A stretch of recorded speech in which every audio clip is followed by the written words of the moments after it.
ये online test होना। तो टैसट साडा जिहड़ा हैगा वो 3 मार्च नूं टैसट होण जा रहा। ये टैसट 3 मार्च नूं शाम नूं 4 वजे अद्धे घंटे का टैसट होना। वो इकट्ठे ही टैसट आ दोनों, BFSS सैट भी ते BFGI सैट भी 22। तो अद्धे घंटे के टैसट में 30 क्वेश्चन होणगे, 30 क्वेश्चन। वो 30 क्वेश्चन बच्चे ने अटैम्प्ट करने, वो जिन्ने वो मार्क्स लेंदे हैगे आ उस दे आधार पर उन्होंने जिहड़ी हैगी है 100% तो लैके 65% के मार्क्स के आधार पर उन्होंने स्कॉलरशिप 4 लाख तो लैके जी 25,000 तक स्कॉलरशिप मिल जाएगी। इसलिए मेरी सारे बच्चों को अपील आ भी उस लिंक ते जिहड़ा हैगा साडी वैबसाइट ते लिंक दिता होया, उस लिंक ते क्लिक करके जिहड़ा हैगा उहदे सारे रूल्स रेगूलेशन भी दिते हुए हैगे, सारे फैकल्टी साडी गाइड करूगी उहदे लई। ते 3 मार्च नूं जिहड़ा हैगा वध तो वध बच्चों नूं टैसट विच इनवॉल्व होना चाहिए। दूजी गल है टैसट की जिहड़ी रजिस्ट्रेशन आ वो 31 मार्च नूं खत्म हो जानी है, क्योंकि उस तो बाद असीं 3 दिन उहदा प्रबंध करना सारा। 31 मार्च तक ही बच्चे रजिस्टर्ड कर सकते हैं, 31 मार्च तो बाद रजिस्टर्ड नहीं होने बच्चे। तो 31 मार्च तक मेरी अज तो लैके 31 मार्च तक बच्चों को अपील है भी वध तो वध मैक्सीमम इसका फायदा उठाने लई मैक्सीमम तुसीं इहदे विच इनवॉल्व हो ताकि इहदे विच बेनीफिट हो सके। दूजी गल BFGI दे विच पिछले 2 सालों के विच भावें करोना की बहुत वड्डी मार पई है, पर असीं एक बहुत वधिया एनवायरनमेंट रिसर्च इनोवेशन का ते एंटरप्रेन्योरशिप का क्रिएट किया, जिहदे विच असीं 25 पेटेंट पिछले सिर्फ 2 सालों के विच ही असीं फाइल किए है। उहदे विचों 5 तो हुण तक ग्रांट भी हो चुके हैं। तो इस तरह असीं जिहड़े 21 रिसर्च प्रोजैक्ट्स जिन्हां दी टोटल अमाउंट जिहड़ी हैगी 6.5 करोड़ रुपए बनती है, वो गवर्नमेंट ऑफ इंडिया नूं जिहड़ी हैगी वो फाइल की हैगी। तो इस तरह का एक एनवायरनमेंट सारियां लैब्स नूं असीं अपग्रेड किया, फैकल्टी नूं असीं रिसर्च फैकल्टी स्पैशल रिक्रूट की है ताकि बच्चों लिए एक जिहड़ा हैगा एनवायरनमेंट क्रिएट किया जा सके, जिहदे विच वो आपदी क्रिएटिविटी नूं आपदी इनोवेशन नूं प्रॉपर जिहड़ी तरीके नाल यूज कर सके। Thank you very much. बहुत ही सत्कारयोग प्रेस ते इलैक्ट्रॉनिक मीडिया तो आए हुए दोस्तों, सब तो पहला तो मैं BFGI की समुची टीम की तरफों तुहाडे सारे ही इलैक्ट्रॉनिक ते प्रेस मीडिया तो आए हुए दोस्तों निघा जी आया कहना, क्योंकि तुसीं अपने बहुत ही कीमती समय के विचों समा कढ के अज साडे इस विशेष सदे ते इत्थे आए। जिवें कि तुहानूं सारिआं नूं पता भी पिछला समा जिहड़ा हैगा 2020-21 का सारे संसार लई बहुत ही मंदभागा समा रहा। सारे ही लोगों ते करोना की बहुत वड्डी मार पई है। उस मार तो बचन लई बहुत सैक्टर्स दे विच लोकां नूं जूझना पै रहा। तो उहदे विच एजुकेशन सैक्टर नूं भी बहुत वड्डी मार पई। उहदे विच मैं समझदा जे सब तो वड्डा जे कोई नुकसान होया तो विद्यार्थियों का होया। एक जिहड़ा 80 के दहाके तो बाद हुण पिछले 5-7-10 सालों के विच एक कल्चर उसर रहा सीगा, नकल नूं पासे सट के एक क्वालिटी एजुकेशन वाल नूं वधन वाल गल जिहड़ी जा रही सी, उन्हें बहुत वड्डी ढाह लगी है साडे इस पिछले 2 साल के समय दे विच, क्योंकि बच्चे घरां दे विच बैठ के ऑनलाइन एजुकेशन स्टार्ट हो गई। ऑनलाइन का साडे सिस्टम इंडिया दे विच साडे पंजाब दे विच उन्ना नहीं सी, जिहदे करके बहुत जिहड़ी हैगी आ ये मुसीबतां झल्लणीਆਂ पईਆਂ बच्चों नूं, ते बहुत एक जिहड़ा सिस्टम तहस नहस होण कारण जिहड़े बच्चों नूं एक मैं कहांगा भी एक गलत प्रैक्टिस भी स्टार्ट हो गई है। तो उस प्रैक्टिस तो निकल लग्या जिवें पहला 10-15 साल लगे सीगे, ये भी पता नहीं कितना समा लगना जिहड़ा इस प्रैक्टिस तो निकल नहीं अगे वधना पैना। इहदे नाल नाल बच्चों के मापियां नूं जिहड़ा आर्थिक तौर पर बहुत वड्डे घाटे झल्लने पे हैं।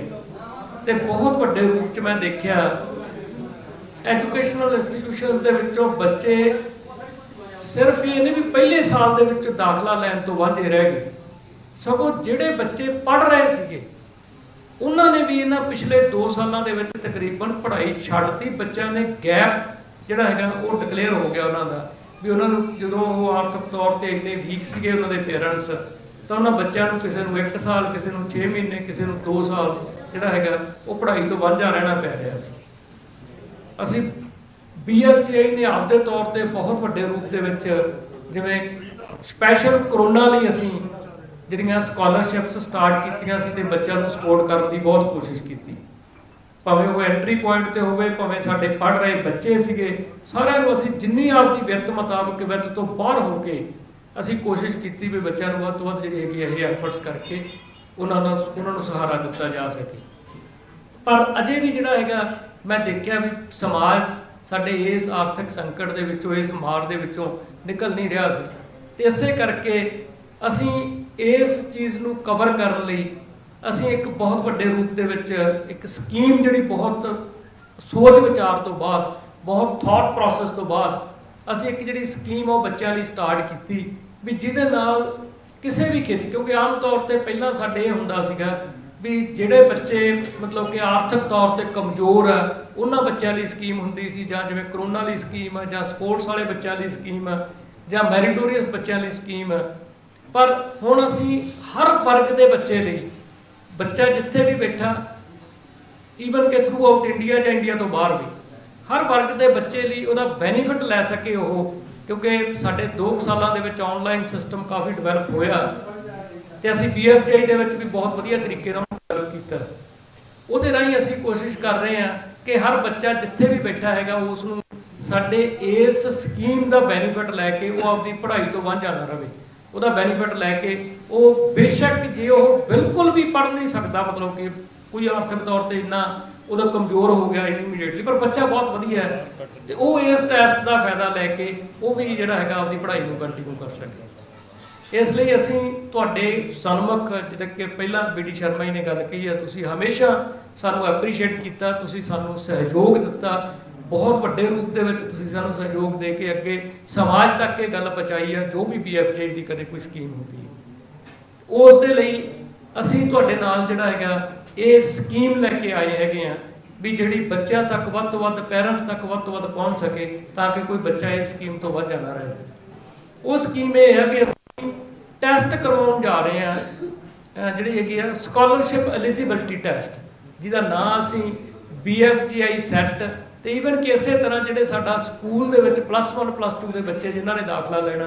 10th ਤੋਂ ਬਾਅਦ, ਉਹਨਾਂ ਲਈ ਵੀ ਸਾਡਾ ਜਿਹੜਾ ਸਕੂਲ ਆ +1 +2 ਦਾ, ਉਹਦੇ ਲਈ BFSS set means scholarship eligibility test 22, ਉਹ ਅਸੀਂ ਲੈ ਕੇ ਆਏ ਹਾਂ ਤਾਂ ਕਿ ਕੋਈ ਵੀ ਬੱਚਾ, ਕਿਸੇ ਵੀ ਵਰਗ ਦਾ ਬੱਚਾ ਉਸ ਟੈਸਟ ਦੇ ਵਿੱਚ ਅਪੀਅਰ ਹੋ ਕੇ ਜੇ ਉਹ 65% ਤੋਂ ਲੈ ਕੇ 100% ਤੱਕ ਟੈਸਟ ਦੇ ਵਿੱਚ ਮਾਰਕਸ ਲੈਂਦਾ ਤਾਂ ਉਹਨੂੰ ਆਪਦੀ ਕੈਟਾਗਰੀਜ਼ ਦੇ ਵਿੱਚ ਅਸੀਂ ਇੱਕ ਪੂਰੀ ਸਲੈਬ ਬਣਾਈ ਹੈ। ਉਹ ਬੱਚਾ ਜਿਹੜਾ ਹੈਗਾ ਈਵਨ ਕਿ ਉਹ ਜੇ 95% ਤੋਂ ਉੱਪਰ ਮਾਰਕਸ ਲੈ ਲੈਂਦਾ, ਉਹ ਸਿਰਫ 30 ਮਿੰਟ ਦਾ ਟੈਸਟ ਹੈ, ਤਾਂ ਉਹਨੂੰ 100% ਜਿਹੜੀ ਹੈਗੀ ਆ ਸਕਾਲਰਸ਼ਿਪ ਮਿਲ ਸਕਦੀ ਹੈ। ਉਹ ਸਕਾਲਰਸ਼ਿਪ ਜਿਵੇਂ ਸਾਡੇ ਵੱਧ ਤੋਂ ਵੱਧ ਜਿਹੜੀ ਸਾਡੀ ਫੀਸ ਹੈ, ਅਕੈਡਮਿਕ ਫੀਸ ਹੈ, ਉਹ 4 ਲੱਖ ਰੁਪਏ ਤੱਕ ਹੈ। ਇਸ ਕਰਕੇ ਅਸੀਂ 4 ਲੱਖ ਰੁਪਏ ਤੱਕ ਸਾਰੀ ਦੀ ਸਾਰੀ ਫੀਸ ਸਾਰੇ ਸਾਲਾਂ ਲਈ, ਮਤਲਬ ਇਹ ਨਹੀਂ ਜਿਵੇਂ ਅੱਗੇ ਆਮ ਤੌਰ ਤੇ ਅਸੀਂ ਜੇ ਕੋਈ ਕੋਸ਼ਿਸ਼ ਕਰਦੇ ਸੀਗੇ ਵੀ ਸਾਡੀ ਇਹ ਹੁੰਦੀ ਸੀ ਵੀ ਬੱਚੇ ਨੂੰ ਪਹਿਲੇ ਸਮੈਸਟਰ ਲਈ ਜਾਂ ਪਹਿਲੇ ਸਾਲ ਲਈ ਜਿਹੜਾ ਹੈਗਾ ਉਹਨੂੰ ਬੈਨੀਫਿਟ ਮਿਲ ਜੇ, ਪਰ ਐਤਕੀ ਅਸੀਂ ਕੋਸ਼ਿਸ਼ ਕੀਤੀ ਹੈ ਵੀ ਜੇ ਕੋਈ ਬੱਚਾ ਐਲੀਜੀਬਲ ਹੈ ਤਾਂ ਉਹ ਈਵਨ ਕਿ ਥਰੂ ਆਊਟ ਦਾ ਕੋਰਸ ਵੀ ਬੈਨੀਫਿਟ ਲੈ ਸਕਦਾ ਹੈ। ਇਸ ਕਰਕੇ ਉਹ ਸਕੀਮ ਨੂੰ ਅਸੀਂ ਉੱਪਰ ਤੋਂ 100% ਸਾਰੇ ਸਾਲਾਂ ਲਈ, ਜੇ 4 ਸਾਲ ਦਾ ਕੋਰਸ ਆ, 3 ਸਾਲ ਦਾ ਕੋਰਸ ਆ, 2 ਸਾਲ ਦਾ ਕੋਰਸ ਆ ਜਾਂ 1 ਸਾਲ ਦਾ, ਉਹ ਸਾਰੇ ਦੇ ਸਾਰੇ ਲਈ ਵੀ ਜਿਹੜਾ ਹੈਗਾ, ਜੇ ਬੱਚਾ ਮਿਹਨਤੀ ਹੈ, ਜੇ ਬੱਚਾ ਇੰਟੈਲੀਜੈਂਟ ਆ, ਜੇ ਉਸ ਟੈਸਟ ਨੂੰ ਉਹ ਕਲੀਅਰ ਕਰ ਜਾਂਦਾ ਹੈਗਾ ਤਾਂ ਉਸ ਦੇ ਵਿੱਚੋਂ 100% ਅਪ ਟੂ 4 ਲੱਖ ਵੀ ਉਹ ਲੈ ਸਕਦਾ। ਉਸ ਤੋਂ ਬਾਅਦ ਅਗਲੀ ਸਲੈਬ ਜਿਹੜੀ ਹੈਗੀ ਹੈ 50% ਦੀ ਹੈ, ਵੀ ਕਹਿੰਦਾ ਭਾਵ 2 ਲੱਖ ਤੱਕ ਉਹਦੀ ਸਕਾਲਰਸ਼ਿਪ ਲੈ ਸਕਦਾ ਹੈਗਾ। ਉਸ ਤੋਂ ਅਗਲੀ ਸਲੈਬ 1 ਲੱਖ ਰੁਪਏ ਦੀ ਹੈਗੀ ਹੈ। ਇਸ ਤਰੀਕੇ ਨਾਲ ਉਹ ਸਲੈਬ ਘਟਦੀ ਆ ਕੇ ਤਕਰੀਬਨ 25,000 ਰੁਪਏ ਤੱਕ ਹੈਗੀ ਹੈ। ਅਸੀਂ ਉਸ ਨੂੰ ਮਤਲਬ ਤਾਂ ਕਿ ਬੱਚਾ ਜਿਸ ਤਰੀਕੇ ਨਾਲ ਵੀ ਉਹਨੂੰ ਇਹ ਮਤਲਬ ਜਿੰਨਾ ਕੁ ਉਹ ਸਕੋਰ ਕਰਦਾ ਹੈਗਾ ਉਹਨਾਂ ਨੂੰ ਬੈਨੀਫਿਟ ਮਿਲ ਸਕੇ, ਤਾਂ ਉਹ ਕਿਸੇ ਵੀ ਵਰਗ 'ਚੋਂ ਹੋ ਸਕਦਾ ਬੱਚਾ। ਇਸ ਕਰਕੇ ਮੇਰੀ ਤੁਹਾਨੂੰ ਇਹ ਅਪੀਲ ਹੈ ਸਾਰਿਆਂ ਨੂੰ, ਅਸੀਂ ਕੋਸ਼ਿਸ਼ ਕਰ ਰਹੇ ਹਾਂ ਆਪਣੇ ਤੌਰ ਤੇ ਵੀ ਵੱਧ ਤੋਂ ਵੱਧ ਬੱਚਿਆਂ ਤੱਕ ਰੀਚ ਜਾਵੇ, ਇਹ ਬੱਚਿਆਂ ਤੱਕ ਪਹੁੰਚੇ, ਪਰ ਤੁਹਾਡੀ ਇੱਕ ਐਫਰਟਸ ਨਾਲ ਜਿਹੜੀ ਹੈਗੀ ਹੈ ਇਹ ਰੀਚ ਬਹੁਤ ਵੱਡੀ ਬਣ ਪੈਣੀ। ਕਿਉਂਕਿ ਮੇਰੀ ਇਹ ਤੁਹਾਨੂੰ ਅਪੀਲ ਹੈ ਵੀ ਇਹ ਇਕੱਲਾ ਕਿਤੇ ਲਿਮਿਟ ਸਾਡੇ ਬਠਿੰਡੇ ਤੱਕ ਨਾ ਰਹਿ ਜਾਵੇ, ਇਹਨੂੰ ਲਿਮਿਟ ਨੂੰ ਤੁਸੀਂ ਪੰਜਾਬ ਤੱਕ ਨਾ ਰਹਿ ਜਾਵੇ, ਜਿੱਥੇ ਵੀ ਤੁਹਾਨੂੰ, ਕਿਉਂਕਿ ਹਰ ਇੱਕ ਬੱਚੇ ਦੇ ਬੈਨੀਫਿਟ ਲਈ ਹੈ, ਜਿੱਥੋਂ ਤੱਕ ਵੀ ਇਹਦੀ ਰੀਚ ਜਾ ਸਕਦੀ ਹੈ ਤੁਸੀਂ ਉਸ ਰੀਚ ਨੂੰ ਬਚਾਓ। ਦੂਜੀ ਗੱਲ ਮੈਂ ਤੁਹਾਡੇ ਨਾਲ ਇੱਕ ਹੋਰ ਜ਼ਰੂਰ ਸਾਂਝੀ ਕਰਨਾ ਚਾਹੁੰਦਾ, ਕਿਉਂਕਿ ਦੇਖੋ ਅਸੀਂ ਹਮੇਸ਼ਾ ਕੋਸ਼ਿਸ਼ ਕੀਤੀ ਹੈ ਕਿ ਜੇ ਕਿਸੇ ਚੀਜ਼ ਦੇ ਵਿੱਚ ਸਾਨੂੰ ਕੋਈ ਕਮੀ ਹੋਈ ਹੈ ਤਾਂ ਉਸ ਕਮੀ ਦੀ ਭਰਪਾਈ ਲਈ ਅਸੀਂ ਕੋਈ ਹੋਰ ਕਰ ਸਕੀਏ। ਮੈਨੂੰ ਇਹ ਲੱਗਦਾ ਹੈ ਹਰ ਇੱਕ ਲਈ ਜ਼ਰੂਰੀ ਹੁੰਦਾ ਇਹ ਵੀ ਜੇ ਸਾਨੂੰ ਕਿਤੇ ਕੋਈ ਮਾਰ ਪੈਂਦੀ ਹੈ ਤੇ ਅਸੀਂ ਉਸ ਮਾਰ ਨੂੰ, ਠੀਕ ਹੈ, ਨਾਲ ਦੀ ਨਾਲ ਇਕੱਲੀ ਮਾਰ ਨੂੰ ਨਾ ਝੱਲੀਏ, ਅਸੀਂ ਉਸ ਦੀ ਭਰਪਾਈ ਕਿਸੇ ਰੂਪ 'ਚ ਹੋਰ ਵੀ ਕਰ ਸਕੀਏ। ਜਿਵੇਂ ਕਿ ਮੈਂ ਗੱਲ ਕੀਤੀ ਵੀ ਆਨਲਾਈਨ ਸਿਸਟਮ ਦੀ, ਅਸੀਂ ਇੱਥੇ ਆਨਲਾਈਨ ਸਿਸਟਮ ਬਹੁਤ ਵਧੀਆ ਉਸਾਰਿਆ, ਈਵਨ ਕਿ ਸਾਡੇ ਕੋਲ ਪਹਿਲਾਂ ਵੀ ਸੀ ਪਰ ਉਦੋਂ ਵੀ ਅਸੀਂ ਉਹਨੂੰ ਸਟਰੋਂਗ ਕੀਤਾ ਹੈਗਾ। ਇਹਦੇ ਨਾਲ ਨਾਲ ਅਸੀਂ ਕੀ ਕੀਤਾ ਵੀ ਜਿਹੜਾ ਸਾਡੇ ਪਿਛਲੇ 2 ਸਾਲਾਂ ਦੇ ਵਿੱਚ, ਕਿਉਂਕਿ ਬੱਚੇ ਘਰੇ ਬੈਠੇ ਸੀ, ਜੇ ਮੈਂ ਸਹੀ ਰੂਪ 'ਚ ਕਹਾਂ ਤਾਂ ਹੁਣ ਹੀ ਪਿੱਛੇ 2-3 ਮਹੀਨੇ ਪਹਿਲਾਂ ਵੀ ਬੱਚੇ ਕੰਟੀਨਿਊ ਵਿੱਚੋਂ ਹੋਏ ਸੀ, ਫਿਰ ਦੁਬਾਰਾ ਡਿਸਕੰਟੀਨਿਊ ਹੋ ਗਿਆ, ਪਰ 2 ਸਾਲ ਹੀ ਉਹਨਾਂ ਦਾ ਤਕਰੀਬਨ ਗੈਪ ਪੈ ਗਿਆ। ਪਰ ਅਸੀਂ ਫੈਕਲਟੀ ਦਾ ਗੈਪ ਇਹਨਾਂ ਨਹੀਂ ਪੈਣ ਦਿੱਤਾ, ਤੇ ਖਾਸ ਤੌਰ ਤੇ ਉਹ ਫੈਕਲਟੀ ਜਿਹੜਾ ਕੋਈ ਕੰਮ ਕਰ ਸਕਦੀ ਹੈ, ਜਿਹੜਾ ਕੋਈ ਬੱਚਿਆਂ ਲਈ ਕੋਈ ਇਹੋ ਜਿਹਾ ਫਾਇਦਾ ਦੇ ਸਕਦੀ ਹੈ ਜਿਹੜੀ ਜਦੋਂ ਬੱਚੇ ਆਉਣ ਉਹਨਾਂ ਨੂੰ ਵੱਧ ਤੋਂ ਵੱਧ ਬੈਨੀਫਿਟ ਹੋਵੇ। ਤੇ ਅਸੀਂ ਇਸ ਕਰਕੇ ਕੋਸ਼ਿਸ਼ ਕੀਤੀ ਵੀ ਜਿਹੜਾ ਇੱਕ ਫੀਲਡ ਹੈ, ਜਿਹੜਾ ਮੈਂ ਸਮਝਦਾ ਵੀ ਇੱਕ ਕਾਲਜ ਦੇ ਵਿੱਚ ਉਹਨਾਂ ਨਹੀਂ ਹੁੰਦਾ, ਯੂਨੀਵਰਸਿਟੀਆਂ ਵਿੱਚ ਬਹੁਤ ਵੱਡੇ ਰੂਪ 'ਚ ਉਹ ਕੰਟਰੀਬਿਊਟ ਕਰਦਾ, ਉਹ ਫੀਲਡ ਹੈਗਾ ਰਿਸਰਚ ਐਂਡ ਇਨੋਵੇਸ਼ਨ ਦਾ। ਅਸੀਂ ਫਿਰ 2020 ਦੇ ਵਿੱਚ ਜਦੋਂ 2-3 ਮਹੀਨੇ ਲੰਘੇ ਵੀ ਕਰੋਨਾ ਇਹ ਲੱਗਿਆ ਵੀ ਪਤਾ ਨਹੀਂ ਕਿੰਨਾ ਚਿਰ ਚੱਲਣਾ, ਕਿਉਂਕਿ ਪਹਿਲਾਂ ਤਾਂ ਹੀ ਸੀ ਵੀ ਸ਼ਾਇਦ ਇਹ 1 ਮਹੀਨਾ ਹੈਗਾ, 15 ਦਿਨ ਜਾਂ ਇਹ 'ਚੋਂ ਅਸੀਂ ਮਾਰਚ 'ਚੋਂ ਬਚ ਜਾਵਾਂਗੇ, ਪਰ ਆਫਟਰ 2-3 ਮੰਥਸ ਜੋ ਦੇਖਿਆ ਵੀ ਤਾਂ ਕੰਟੀਨਿਊ ਰਹਿ ਸਕਦਾ, ਤੇ ਅਸੀਂ ਫਿਰ ਉਹਦੇ ਬਾਰੇ ਸੋਚਣਾ ਸ਼ੁਰੂ ਕੀਤਾ, ਤੇ ਉਹ ਸੋਚ ਦੇ ਵਿੱਚ ਅਸੀਂ ਉੱਤੇ ਕੰਮ ਕੀਤਾ। ਮੈਂ ਤੁਹਾਡੇ ਨਾਲ ਗੱਲ ਸਾਂਝੀ ਕਰਨਾ ਚਾਹੁੰਦਾ ਵੀ ਕਿਵੇਂ ਅਸੀਂ ਸਪਲੀਮੈਂਟ ਕਰ ਸਕਦੇ ਹਾਂ ਕਿਸੇ ਗੱਲ ਨੂੰ, ਵੀ ਜੇ ਇਕੱਲਾ ਇਹ ਨਾ ਉਹੀ ਮਨ 'ਚ ਝੋਰੇ ਲਾਈ ਜਾਈਏ ਵੀ ਸਾਡੇ ਤੇ ਮਾਰ ਪੈ ਗਈ, ਹੁਣ ਤਾਂ ਮਰ ਗਏ, ਹੁਣ ਬਚਦੇ ਨਹੀਂ, ਹੁਣ ਕੀ ਹੋਊਗਾ, ਸਿਰਫ ਸਰਵਾਈਵਲ ਲਈ ਜੂਝੀ ਜਾਈਏ। ਪਰ ਅਸੀਂ ਸਿਰਫ ਸਰਵਾਈਵਲ ਲਈ ਨਹੀਂ ਜੂਝੇ, ਅਸੀਂ ਰਿਸਰਚ ਐਂਡ ਇਨੋਵੇਸ਼ਨ ਤੇ ਕੰਮ ਕਰਨਾ ਸ਼ੁਰੂ ਕੀਤਾ, ਤੇ ਉਹ ਕੰਮ ਕਰਕੇ ਮੈਂ ਤੁਹਾਡੇ ਨਾਲ ਬੜੇ ਮਾਣ ਨਾਲ ਇਹ ਗੱਲ ਕਰ ਸਕਦਾ ਵੀ ਅੱਜ ਰਿਸਰਚ ਐਂਡ ਇਨੋਵੇਸ਼ਨ ਦੇ ਵਿੱਚ ਅਸੀਂ ਪੰਜਾਬ ਦੇ ਵਿੱਚ ਸਾਰੇ ਕਾਲਜਾਂ ਨਾਲੋਂ ਨੰਬਰ 1 ਹੈ। ਅਸੀਂ ਸਾਡੇ ਜਿਹੜੇ ਹੈਗੇ ਆ 25 ਪੇਟੈਂਟ ਫਾਈਲ ਕੀਤੇ ਆ ਪਿਛਲੇ 2 ਸਾਲ ਦੇ ਸਮੇਂ ਦੇ ਵਿੱਚ, ਜਿਹੜੇ ਕਿ ਮੈਨੂੰ ਲੱਗਦਾ ਵੀ ਪੰਜਾਬ ਦੀਆਂ ਜੇ ਸਾਰੀਆਂ 17 ਪ੍ਰਾਈਵੇਟ ਯੂਨੀਵਰਸਿਟੀਆਂ ਤੇ ਪਬਲਿਕ ਯੂਨੀਵਰਸਿਟੀਆਂ ਵੀ ਜੇ ਤੁਸੀਂ ਗਿਣ ਲਓ ਤਾਂ ਅਸੀਂ ਉਹਨਾਂ ਦੇ ਵਿੱਚੋਂ ਵੀ, ਜੇ ਅਸੀਂ ਇਕੱਲੀਆਂ ਯੂਨੀਵਰਸਿਟੀਆਂ ਦੇ ਵਿੱਚੋਂ ਵੀ ਦੇਖ ਲਈਏ ਤੇ ਪੰਜਾਬ ਦੇ ਵਿੱਚੋਂ ਅਸੀਂ ਮਤਲਬ ਕਿ ਇਸ ਨੂੰ ਆਇਡੈਂਟੀਫਾਈ ਕੀਤਾ ਸੀ, ਸਾਰੇ ਪੰਜਾਬ ਦੇ ਯੂਨੀਵਰਸਿਟੀਆਂ ਦੇ ਕਾਲਜਾਂ ਲਾ ਕੇ ਵੀ ਅਸੀਂ 4ਥੇ ਨੰਬਰ ਤੇ ਹੁੰਦੇ, ਪਰ ਕਾਲਜਾਂ ਦੇ ਵਿੱਚੋਂ ਪਹਿਲੇ ਨੰਬਰ ਤੇ ਹੀ ਹੈ। ਤਕਰੀਬਨ 21 ਰਿਸਰਚ ਪ੍ਰੋਜੈਕਟ 6.5 ਕਰੋੜ ਰੁਪਏ ਦੇ ਗਵਰਨਮੈਂਟ ਆਫ ਇੰਡੀਆ ਨੂੰ ਅਸੀਂ ਜਿਹੜੇ ਹੈਗੇ ਆ ਉਹ ਬਣਾ ਕੇ ਅਸੀਂ ਤਿਆਰ ਕਰਕੇ ਸਾਡੀਆਂ ਲੈਬਸ ਦੇ ਵਿੱਚ ਉਹ ਅਸੀਂ ਫਾਈਲ ਕੀਤੇ। ਮਤਲਬ ਇਸ ਤਰ੍ਹਾਂ ਦਾ ਕੰਮ ਜਿਹੜਾ ਕਿ ਬੱਚਿਆਂ ਨੂੰ ਅਸੀਂ ਨਾਲ ਕੋਸ਼ਿਸ਼ ਕੀਤੀ ਉਹਦੇ ਵਿੱਚ ਬੱਚੇ ਵੀ ਇਨਵੋਲਵ ਕਰਨ, ਅਸੀਂ ਸਟੂਡੈਂਟਸ ਨੂੰ ਵੀ ਇਨਵੋਲਵ ਕੀਤਾ ਵੀ ਜਿਹੜੇ ਸਟੂਡੈਂਟ ਪਹੁੰਚ ਸਕਦੇ ਆ ਜਾਂ ਆਪਦੇ ਥਾਂ ਤੇ ਬੈਠੇ ਵੀ ਕੋਈ ਕੰਮ ਕਰ ਸਕਦੇ ਆ, ਉਹਨਾਂ ਨਾਲ ਆਨਲਾਈਨ ਸਾਰੀ ਚੀਜ਼ ਸ਼ੇਅਰ ਕਰਕੇ ਸਾਂਝੀ ਕਰਕੇ ਵੀ ਉਹਨਾਂ ਨੂੰ ਬੈਨੀਫਿਟ ਮਿਲੇ। ਤੇ ਉਸ ਤੋਂ ਬਾਅਦ ਮੈਨੂੰ ਇਸ ਗੱਲ ਦਾ ਬੜਾ ਮਾਣ ਮਹਿਸੂਸ ਹੋਈ ਜਾਂਦਾ ਵੀ ਇਹ ਗੱਲ ਜਿਹੜੀ ਅਸੀਂ ਕਰਕੇ ਤੇ ਇੱਕ ਐਂਟਰਪ੍ਰੈਨਿਓਰਸ਼ਿਪ ਦੇ ਵਿੱਚ ਅਸੀਂ ਕੋਸ਼ਿਸ਼ ਕੀਤੀ ਵੀ ਬੱਚਿਆਂ ਨੂੰ ਸਟਾਰਟਅਪ ਵਾਲੇ ਪਾਸੇ ਪਾਇਆ, ਤਾਂ ਕਿ ਉਹ ਸਟਾਰਟਅਪ ਵਾਲੇ ਉਹ ਖੁਦ ਇਕੱਲੇ ਨੌਕਰੀਆਂ ਲੈਣ ਵਾਲੇ ਨਾ ਬਣ, ਨੌਕਰੀਆਂ ਦੇਣ ਵਾਲੇ ਵੀ ਬਣ। ਇਸ ਫੀਲਡ ਦੇ ਵਿੱਚ ਰਿਸਰਚ ਐਂਡ ਇਨੋਵੇਸ਼ਨ ਤੇ ਐਂਟਰਪ੍ਰੈਨਿਓਰਸ਼ਿਪ ਦੇ ਵਿੱਚ ਅਸੀਂ ਇੰਨਾ ਕੰਮ ਕੀਤਾ ਵੀ ਹੁਣ ਇੱਕ ਮਾਹੌਲ, ਇੱਕ এনवायरमेंट ਇਹੋ ਜਿਹਾ ਪੈਦਾ ਹੋ ਗਿਆ BFJ ਦੇ ਵਿੱਚ। ਜਿਵੇਂ ਅਸੀਂ 25 ਪੇਟੈਂਟ ਫਾਈਲ ਕੀਤੇ ਆ, ਹੁਣ ਇਸ ਸਾਲ ਲਈ ਸਾਡਾ ਟਾਰਗੇਟ 100 ਦਾ, ਕਿਉਂਕਿ ਸਾਨੂੰ ਉਹਦਾ ਜਿਵੇਂ ਕਹਿੰਦੇ ਕਿਸੇ ਵੀ ਕੰਮ ਨੂੰ ਜਦੋਂ ਅਸੀਂ ਸ਼ੁਰੂ ਕਰਦੇ ਹਾਂ ਉਹਦਾ ਵੱਲ ਆ ਜਾਂਦਾ, ਉਹਦਾ ਪਤਾ ਲੱਗ ਜਾਂਦਾ, ਉਹਦੇ ਵਿੱਚ ਇੱਕ ਸਾਰਿਆਂ ਦਾ ਇੰਟਰਸਟ ਬਣਨਾ ਸ਼ੁਰੂ ਹੋ ਜਾਂਦਾ, ਫੈਕਲਟੀ ਨੂੰ ਵੀ ਔਖਾ ਲੱਗਣਾ ਮਤਲਬ ਕਿ ਘਟ ਜਾਂਦਾ। ਤੇ ਇਹਦੇ ਲਈ ਸਪੈਸ਼ਲੀ ਅਸੀਂ ਕੋਸ਼ਿਸ਼ ਕੀਤੀ ਪਿਛਲੇ 2 ਸਾਲਾਂ ਦੇ ਵਿੱਚ ਰਿਸਰਚ ਫੈਕਲਟੀ ਰਿਕਰੂਟ ਕਰਨ ਦੀ, ਕਿਉਂਕਿ ਕੁਝ ਬੰਦੇ ਵਿੱਚੋਂ ਜਿਵੇਂ ਹੈਗੇ ਆ ਮਤਲਬ ਕਿ ਜੇ ਕੈਂਪਸ 'ਚ ਨਹੀਂ ਆ ਰਹੇ ਸੀ ਜਾਂ ਹੋਰ ਸੀਗੇ, ਉਹਦੇ ਕਾਰਨ ਅਸੀਂ ਇਸ ਪਾਸੇ ਵੱਲ ਨੂੰ ਪੂਰਾ ਵਧੇ ਵੀ ਤਾਂ ਕਿ ਇਸ ਦੀ ਪੂਰਤੀ ਕੀਤੀ ਜਾ ਸਕੇ। ਤੇ ਇਸ ਲਈ ਮੈਨੂੰ ਇਹ ਲੱਗਦਾ ਵੀ BFJ ਦੇ ਵਿੱਚ ਸਿਰਫ ਜਿਹੜਾ ਇਹਦੀ ਇਕੱਲੀ ਮਾਰ ਨਹੀਂ ਅਸੀਂ ਪੈਣ ਦਿੱਤੀ, ਅਸੀਂ ਇੱਕ ਪਲੇਟਫਾਰਮ ਇਹੋ ਜਿਹਾ ਵੀ ਇਹ ਬੱਚਿਆਂ ਨੂੰ ਜਿਹੜਾ ਕਿ ਤਾਂ ਕਿ ਹੁਣ ਜਦੋਂ ਬੱਚੇ ਆਏ ਆ ਜਾਂ ਆਉਣਗੇ, ਜਿਹੜੇ ਜਾਂ ਨਵੇਂ ਵੀ ਹੋਣਗੇ, ਉਹਨਾਂ ਨੂੰ ਇੱਕ ਇਹੋ ਜਿਹਾ ਮਾਹੌਲ ਮਿਲੂਗਾ ਜਿਹਦੇ ਵਿੱਚ ਉਹ ਆਪਣੀ ਟੈਲੈਂਟ ਨੂੰ, ਆਪਣੀ ਇਨੋਵੇਸ਼ਨ ਨੂੰ, ਆਪਣੀ ਕ੍ਰੀਏਟੀਵਿਟੀ ਨੂੰ ਇੰਨਾ ਕੁ ਉਹਨਾਂ ਨੂੰ ਇੱਕ ਪਲੇਟਫਾਰਮ ਮਿਲ ਜਾਣਾ ਵੀ ਉਹ ਉਭਾਰ ਸਕਦੇ ਆ, ਉਹਨੂੰ ਹੋਰ ਉੱਪਰ ਲੈ ਸਕਦੇ ਆ, ਉਚਾਈਆਂ ਦੇ ਲਿਜਾ ਸਕਦੇ ਆ, ਜਿਹਦਾ ਉਹਨਾਂ ਨੂੰ ਲੰਬੇ ਸਮੇਂ ਲਈ ਬੜਾ ਬੈਨੀਫਿਟ ਹੋਊਗਾ। ਕਿਉਂਕਿ ਉਸ ਰਿਸਰਚ ਦੇ ਵਿੱਚ ਕੰਮ ਕਰਨ ਨਾਲ ਜੇ ਉਹਨਾਂ ਨੇ ਕਿਸੇ ਵੀ ਕੰਪਨੀ ਵਿੱਚ ਜਾਣਾ, ਕਿਸੇ ਵੀ ਆਪਦੇ ਐਂਟਰਪ੍ਰੈਨਿਓਰਸ਼ਿਪ ਦੇ ਵਿੱਚ ਜਾਣਾ ਜਾਂ ਸਮਾਜ ਵਿੱਚ ਜਾਣਾ, ਤੇ ਸਮਾਜ ਨੂੰ ਵੀ ਉਸ ਰਿਸਰਚ ਦੇ ਰਾਹੀਂ ਬਹੁਤ ਵੱਡਾ ਕੰਟਰੀਬਿਊਸ਼ਨ ਮਿਲਦਾ। ਕਿਉਂਕਿ ਜਦੋਂ ਕੋਈ ਪੇਟੈਂਟ ਦਾ ਮੀਨਿੰਗ ਹੈ ਵੀ ਉਹ ਸਿਰਫ ਉਸ ਬਿਲਕੁਲ ਨਿਊ ਚੀਜ਼, ਨਵੀਂ, ਜਿਹੜੀ ਕਿ ਕੋਈ ਸਮਾਜ ਦੇ ਕਿਸੇ ਫੀਲਡ ਦੇ ਵਿੱਚ ਬੈਨੀਫਿਟ ਦੇਣਾ, ਤੇ ਉਸ ਬੈਨੀਫਿਟ ਦੇ ਨਾਲ ਕਿਸੇ ਨੂੰ ਜਿਹੜਾ ਹੈਗਾ ਉਹਦੀ ਕੰਮ ਜਿਹੜਾ ਹੈਗਾ ਸੁਖਾਲਾ ਹੋ ਜਾਣਾ ਹੈਗਾ। ਉਸ ਤੇ ਕੰਮ ਕਰਕੇ ਜਦੋਂ ਇਹੋ ਜਿਹੇ ਕੰਮ ਕਰਦੇ ਆ ਬੱਚੇ,